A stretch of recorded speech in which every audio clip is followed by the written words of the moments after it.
Hola, ¿cómo estás? Mi nombre es Fabián Razo. En esta ocasión vamos a revisar el tema de control de motores eléctricos. Comenzamos entonces con lo que es la explicación de los diferentes elementos que componen el sistema de control de motores. Vamos a revisar primero lo que es el sistema trifásico, y esta es la alimentación que nos está llegando de nuestra compañía suministradora y la cual llega hacia las instalaciones en las cuales tenemos nosotros nuestro motor eléctrico ubicado. Así es que en este caso nosotros tenemos una línea trifásica la cual va a alimentar a nuestro motor con 440.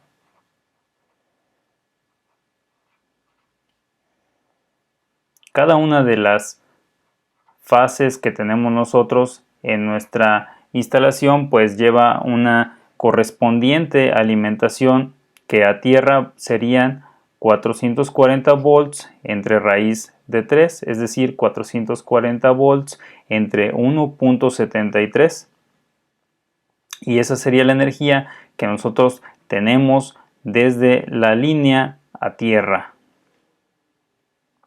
Si nosotros utilizamos dos fases, tenemos entonces 440 volts que estaríamos empleando para alimentar algún equipo. Después de la alimentación eléctrica, el siguiente elemento que debemos tomar en cuenta pues son los fusibles de protección, los que podemos ver en la imagen, y nos van a ayudar a proteger nuestro circuito de potencia, el cual va a estar alimentado por tres cables directamente a este elemento, y este elemento a fin de cuentas funge como un circuito abierto mientras nosotros no giramos la perilla de accionamiento, es decir, mientras no se cierra el circuito, y esto representa lo que son los fusibles. Los fusibles pues son elementos que funcionan de la forma en la cual vamos a tener nosotros energía eléctrica cuando cerremos este sistema. Cuando ya cerremos el circuito vamos a poder tener energía eléctrica hasta la parte aguas abajo de nuestro elemento protector, es decir, de nuestro portafusibles.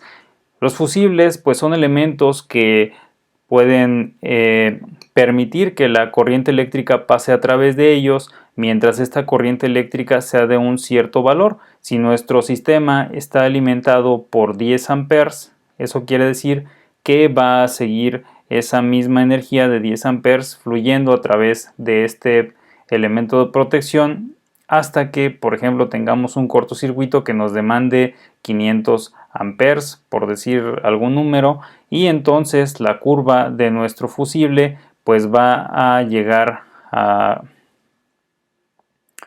cortarse, y esto quiere decir que el fusible va a comenzar a fundirse y va a impedir que la corriente eléctrica, que la energía pase a través de él, porque sus elementos metálicos van a fundirse y ya no se va a poder por ahí pasar la corriente eléctrica. Entonces estos elementos al fundir abren el circuito e impiden que la energía pase hasta lo que es el contactor. El contactor es un elemento que nos ayuda a cerrar el circuito mediante lo que es un mecanismo de interacción.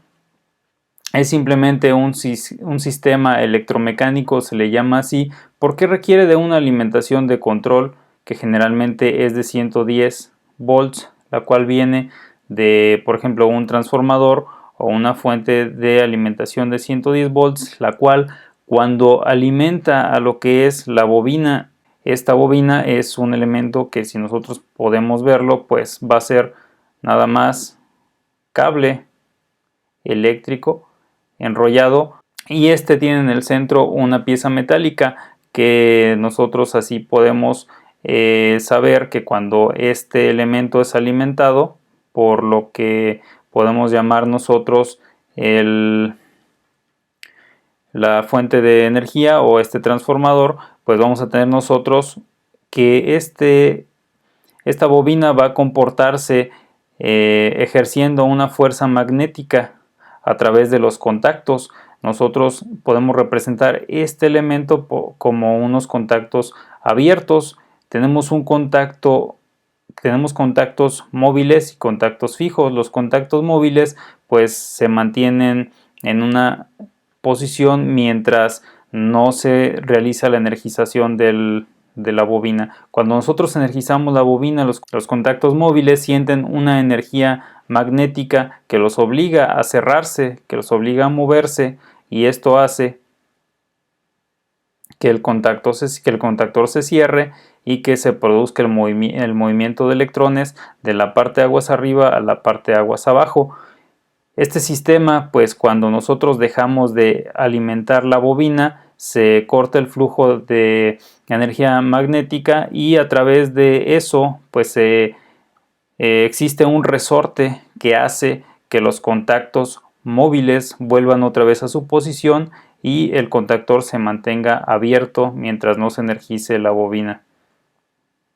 Los contactos pues se representan por medio de una tercia de contactos abiertos o contactos cerrados, ya sea que esté energizada la bobina o que no lo esté.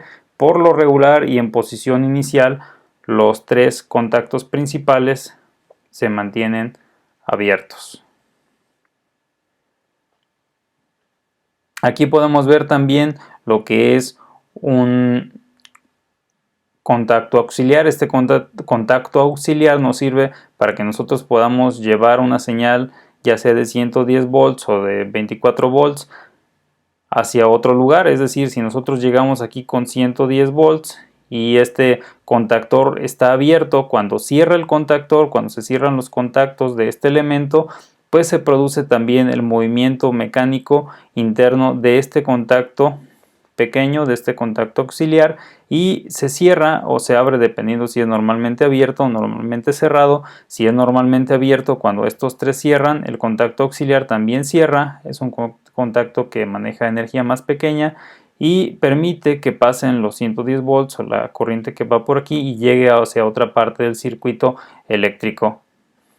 Continuamos ahora con lo que es el relevador de sobrecarga, y este es simplemente un equipo que tiene sus contactos superiores, se conectan, se enlazan a lo que es el contactor y se mantienen ahí completamente energizados mientras el contactor principal esté con sus contactos cerrados. Y la forma en la que funciona es que tiene una perilla, la cual es regulable y tiene cierto número de curvas, las cuales pueden ajustarse dependiendo de la cantidad de corriente que nosotros podamos mover aquí. Y así es como nosotros podemos regular la corriente a la cual se va a actuar este elemento protector también. Y si nosotros decimos que los fusibles son los elementos que nos ayudan a impedir el daño por medio de un cortocircuito, pues lo que es el relevador de sobrecarga nos va a ayudar a que no se realice un daño a nuestro motor por sobrecarga mecánica. Es decir, vamos a proteger lo que es si nuestro motor está teniendo una sobrecarga, que nosotros de repente le metamos más carga de la que puede soportar este motor. Si nosotros tenemos 10 amperes de corriente nominal y de repente le estamos cargando 12.5 amperes o 15 amperes, ese no es un valor de cortocircuito para el cual los fusibles vayan a abrirse, pero sí es un valor el cual puede ser que nuestro relevador de sobrecarga actúe para impedir que el motor se queme si es que se mantiene durante un tiempo considerable la corriente elevada de 15 amperes o de 20 amperes, una corriente que no va a abrir los fusibles, pero sí va a realizar el necesario trabajo, la energía suficiente para que este relevador de sobrecarga se active. ¿Y cómo funciona? Pues simplemente tiene un par de elementos que son llamados bimetálicos, los cuales van a tener una diferente dilatación térmica, y cuando se accionan es porque se tiene una energía calórica la cual produce que estos dos se abran y ya no tengan contacto, para que así la energía deje de interactuar. Lo que abren no son los contactos de fuerza, es decir, estos tres siempre se van a mantener energizados, siempre va a haber energía eléctrica mientras el contactor esté dentro. Entonces, ¿qué es lo que pasa? Pues que existe una señal eléctrica que va a enviar este elemento. Debe estar cableado la señal eléctrica que manda este relevador de sobrecarga para que podamos nosotros abrir el contactor. Este elemento lo que hace es enviar una señal hacia el contactor para que se abra la bobina de este y se impida la energía eléctrica que alimente los contactos móviles y que impida que se cierren estos. Así es que lo que hace es que este equipo pues básicamente es un chismoso que señala cuando ya existe sobrecarga en el motor para que el motor no se queme. Le avisa al contactor para que éste abra. En siguientes videos o dentro de este mismo curso vamos a revisar cómo es que manda esa señal este relevador de sobrecarga.